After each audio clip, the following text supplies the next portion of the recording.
बड़ी खबर प्रयागराज के बागंबरी मठ के महंत नरेंद्र गिरी की मौत मामले से जुड़ी हुई यह बड़ी खबर आपको बता रहे हैं। सूत्रों के मुताबिक नरेंद्र गिरी की मौत से एक दिन पहले मठ में बड़ी रकम आई थी। बड़ी रकम आई थी मौत से एक दिन पहले। बताया जा रहा है कि यह रकम हरिद्वार से आई थी और जो व्यक्ति इस पैसे को लेकर वहां पर आया था वो महंत नरेंद्र गिरी से गेस्ट हाउस में मिला था। अब इस बात की जांच चल रही है कि वो व्यक्ति कौन है और उसके पैसे का सोर्स क्या है। अखाड़ा परिषद के अध्यक्ष महंत नरेंद्र गिरी की संदिग्ध हालत में मौत और उसके बाद सवाल उठा कि क्या यह आत्महत्या है, यह हत्या है, किन परिस्थितियों में मौत हुई। जांच सीबीआई को सौंप दी गई। सीबीआई ने 3 आरोपियों को कस्टडी में लेकर पूछताछ भी की, लेकिन अब बड़ा खुलासा, नया खुलासा महंत नरेंद्र गिरी की मौत मामले में। सूत्रों के मुताबिक खबर यह है कि नरेंद्र गिरी की मौत से एक दिन पहले ही मठ में बड़ी रकम आई थी। जानकारी यह है कि रकम हरिद्वार से आई थी। जो व्यक्ति इस पैसे को लेकर वहां आया था वो महंत नरेंद्र गिरी से गेस्ट हाउस में मिला था और इस बात की जांच चल रही है कि यह व्यक्ति कौन था जो ये रकम यहां पर लेकर आया था। जिस रकम को यहां पर लाया गया उस पैसे का सोर्स क्या है, किस वजह से रकम यहां पर लाई गई और क्या यह एक बड़ी रकम का यहां पर आना महंत नरेंद्र गिरी की मौत से यह जुड़ता है क्या किसी तरह से। सीबीआई इस पहलू पर भी जांच जरूर करेगी। सूत्रों से खबर महंत की मौत से एक दिन पहले मठ में बड़ी रकम आई थी।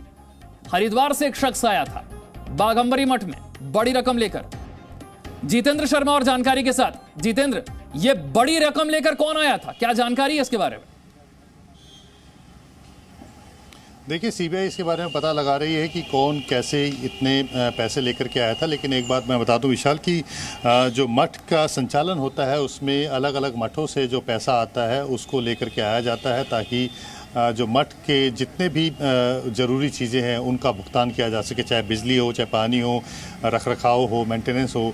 इन सब चीज़ों को लेकर के जो रकम खर्च होती है तो उसमें मठ से जुड़े हुए जितने अखाड़े से जुड़े हुए जितने मठ हैं उनके ज़रिए ये सब पैसा जो है वो डिस्ट्रीब्यूट किया जाता है। अब ये पैसा किस तरीके से आया था इसको लेकर के सीबीआई जाँच कर रही है ताकि पता लगाया जा सके कि क्या वाकई में जो पैसा आया था वो मठ के मकसद से आया था, मठ के कामकाज को लेकर के था या किसी और मकसद से ये पैसा भेजा गया था। जी विशाल, सवाल ये भी है कि सीसीटीवी फुटेज जरूर सीबीआई के पास भी होंगे, यहां पर सीसीटीवी कैमरे भी होंगे। अगर कोई व्यक्ति यहां पर आया, गेस्ट हाउस में किसी की मुलाकात हुई, जरूर वो सीसीटीवी में भी रिकॉर्ड हुआ होगा।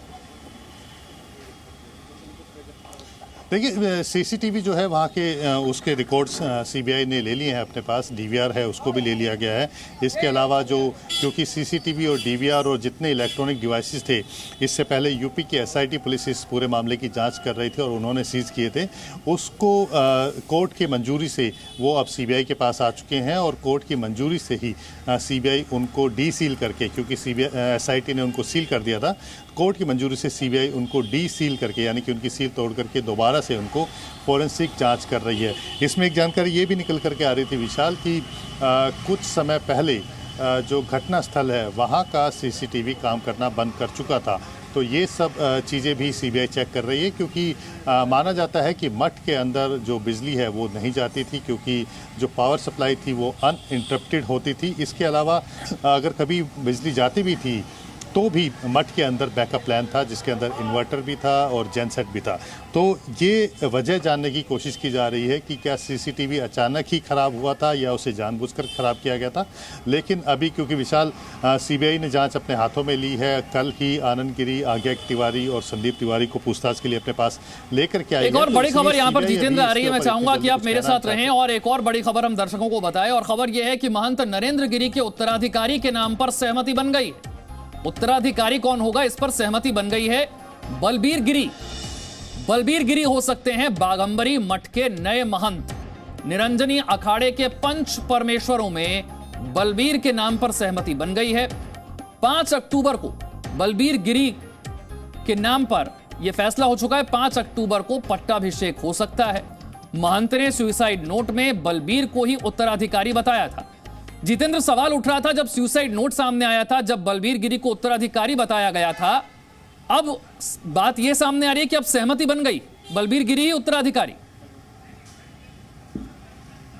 देखिए विशाल, सुसाइड नोट में जिसको अगर हम सुसाइड नोट माने, क्योंकि अभी सीबीआई इस पूरे मामले की जांच कर रही है, तो उसमें भी बलवीर गिरी को महंत नरेंद्र गिरी ने अपना उत्तराधिकारी घोषित किया था। लेकिन इसके अलावा जी मीडिया ने सबसे पहले ये चीज़ दिखाई थी कि जो महंत नरेंद्र गिरी का वसीयतनामा है, जो कि उन्होंने पिछले साल जून में किया था, और उसमें भी उन्होंने बलवीर गिरी को अपना उत्तराधिकारी घोषित किया था। तो इसका मतलब ये साफ था कि नरेंद्र गिरी जो है बलवीर गिरी को अपना उत्तराधिकारी घोषित किया करके गए थे, और हमारे पास वो रजिस्टर्ड कॉपी है, जी न्यूज़ के पास वो रजिस्टर्ड कॉपी है, और उससे ये बात साफ हो जाती है। और ये बात जो निरंजनी अखाड़ा के जो लोग हैं उन्होंने भी इस बात को माना है कि वाकई में ये सर्टिफाइड कॉपी है, रजिस्टर्ड कॉपी है, बाकायदा वसीयतनामा वो पहले ही लिख के जा चुके हैं।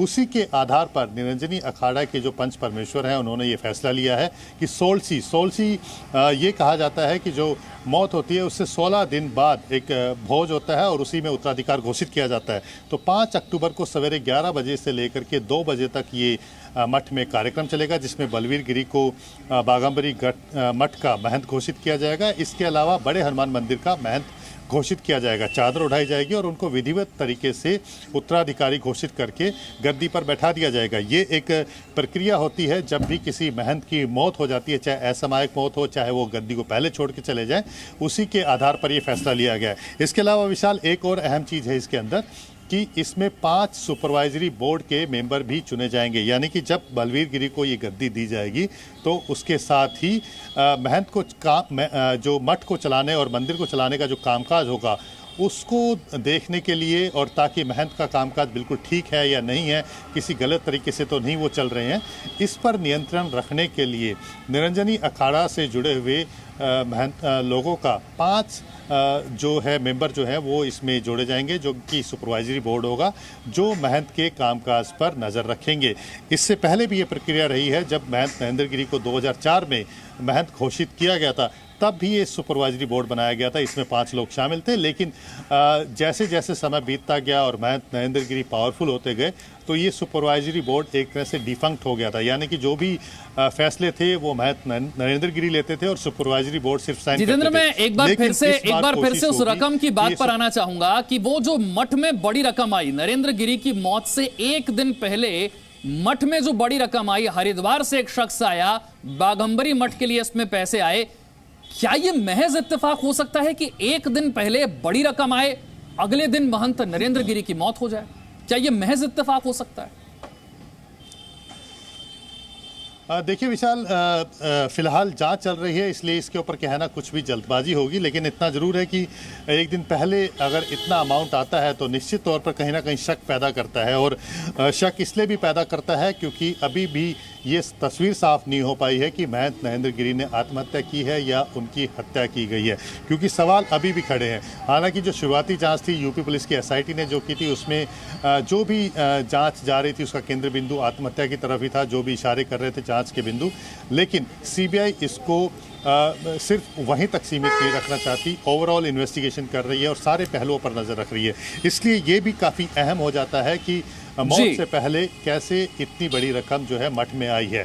हालांकि इसको लेकर के काफी सारे सवाल खड़े हुए हैं और खुद महंत के, ठीक है, इस पहलू पर अभी जांच होनी बाकी है। ये खबर सामने जरूर आई है, लेकिन जैसा जितेंद्र भी बता रहे हैं कि अभी इस पर जांच होनी बाकी है। तो 2 बड़ी खबरें महंत नरेंद्र गिरी से जुड़ी हुई, एक तो ये कि उनकी मौत से एक दिन पहले एक बड़ी रकम मठ में आई थी, और दूसरी बड़ी खबर यह अब आई है कि बलवीर गिरी को उनके उत्तराधिकारी के तौर पर सहमति मिल गई है। Presenting B News app available on Google Play and App Store. Download it now.